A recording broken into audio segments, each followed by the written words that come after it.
আসসালামু আলাইকুম। আজ আমাদের এখানে একটি জিক্সার বাইক মাস্টার সার্ভিস চলিতেছে।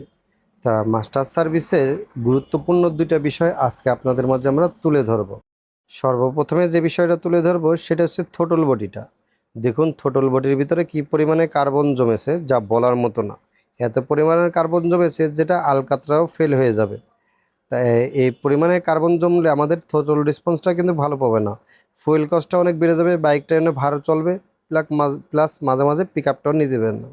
তো দেখতে পারতেছেন আমাদের থ্রোটল বডিটা কিন্তু ক্লিন করা হয়ে গেছে খুব সুন্দর করে, এবং নিজ দায়িত্বে আমরা এভাবেই প্রত্যেকটা বাইক কিন্তু করে থাকি। তারপরে আসি আমাদের ফুয়েল পাম্প ফিল্টারটা প্রথম চাপে ভাইরে ভাই এত পরিমাণে ময়লা জমছে যা বলার মতো না।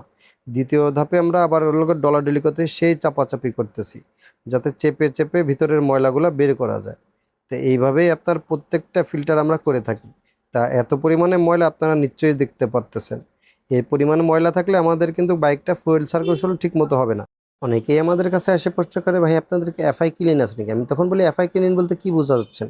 বলে যে ইঞ্জেক্টর যেটাকে পরিষ্কার করে মেশিনের সাহায্যে ওইটাকে বলে। আমি কি ভাই ওটার কোনো প্রয়োজনই নেই, কারণ আপনার ইঞ্জেক্টরের ভিতরে আপনার হচ্ছে 100 ভাগের ভিতরে 1 ভাগেও ময়লা জমে না।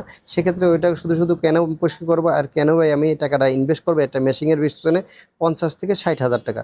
দেখুন মূলত বিষয় হচ্ছে এই ফুয়েল পাম্প ফিল্টারটা, এটার সাহায্যে কিন্তু তেলটা সেকে যায়, তাই পুরো একটু বালুর কণা যাওয়ার কোনো সুযোগ থাকে না ইঞ্জেক্টরের ভিতরে থাকে, কারণ এটার সাহায্যে ফিল্টার করে কিন্তু ইঞ্জেক্টরের ভিতরে যায়। এফআই বাইকের জন্য থ্রোটল বডি এবং এই ফুয়েল পাম্প ফিল্টারটা ক্লিন করে পুরোই আপনার এফআই সিস্টেমটা পুরোটাই ক্লিন হয়ে গেল। বাইকাস আজকে আপনাদের থেকে বিদায় নিচ্ছি, দেখা হচ্ছে নেক্সট বলে। যারা অলরেডি আমাদের চ্যানেলটি সাবস্ক্রাইব করেছেন তাদের অসংখ্য ধন্যবাদ। আর যারা এখনো সাবস্ক্রাইব করেন সাবস্ক্রাইব করে আমাদের পরিবারের সদস্য হয়ে যান। আল্লাহ হাফেজ।